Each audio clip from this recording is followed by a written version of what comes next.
Dès ses débuts, le collège Boréal n'a jamais eu peur de penser en dehors de la boîte. Et maintenant, messieurs, dames, sans plus tarder et pour votre plus grand plaisir, voici un florilège des plus belles innovations boréaliennes. Comme l'Ontario est une grande province et que dans les années 90, la téléportation n'existait pas, et ça n'existait toujours pas d'ailleurs, il fallait trouver un moyen pour que les élèves éparpillés un peu partout dans la province puissent suivre leurs cours. La solution, l'ancêtre des Zoom, la vidéoconférence. Boréal comptait parmi les premiers collèges au Canada à adopter ces moyens de formation à distance. Et c'est dès septembre 1997, à une époque où c'était tout sauf évident. Malgré un délai de quelques secondes et le fait que les devoirs devaient être remis par la poste, la vidéoconférence a facilité l'accès à l'éducation à des milliers d'étudiants en Ontario. Lors de la construction du campus principal du collège Boréal à Sudbury, en 1997, on a pensé à installer des prises Ethernet dans toutes les salles de classe pour permettre de se brancher à la toile. Dès 1999, Boréal offrait un ordinateur portable à chaque étudiant. Et 10 ans plus tard, en 2009, un iPad. Et ça, bien sûr, bien avant qu'ils n'aient tous un téléphone intelligent dans leur poche. À la fin des années 90, le collège Boréal a mis sur pied 2 classes mobiles, une à Kapuskasing, l'autre à Hearst, dans le but d'offrir aux étudiants une formation de terrain et un pied dans la porte de l'industrie forestière. On leur apprenait notamment à opérer des abatteuses, des débusqueuses, des ébrancheuses et bien sûr à crier « Timber !» Vous avez peut-être été témoin d'une terrible catastrophe sur le campus du collège à Sudbury. Une alerte à la bombe par exemple, ou un accident d'auto.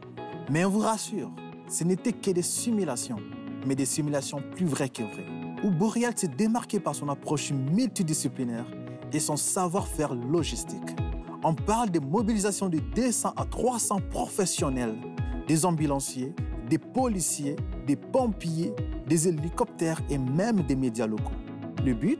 Préparer nos étudiants en soins paramédicaux et en techniques de services policiers au pire, en espérant, bien sûr, que les pires ne se produisent jamais. Ne soyez pas surpris si vous croisez un crocodile, un rhinocéros ou un léopard en vous baladant sur le campus principal de Sudbury. Ces animaux font partie d'une collection unique en ce genre, composée de 36 créatures empaillées, léguées en 2006 par Aubrey Minchall.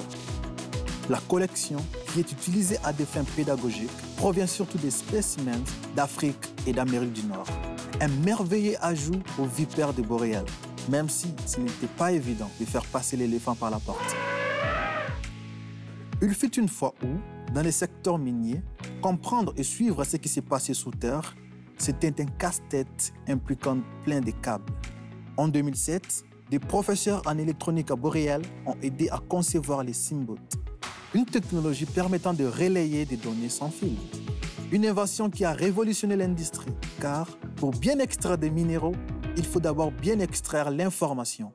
Trouver des solutions à des problèmes, Boréal aime ça. En 2019, le collège Boréal a conclu un partenariat avec une compagnie forestière et une compagnie minière. L'idée, c'était de mener des recherches de terrain sur la façon dont la cendre de bois provenant des scieries pourrait enrichir et réhabiliter des sols utilisés dans l'exploitation minière. Une initiative qui met en contribution notamment des élèves en foresterie, en sciences des sols et en biodiversité. Puis, qui fait du gros bon sens. Bonne fête Boréal!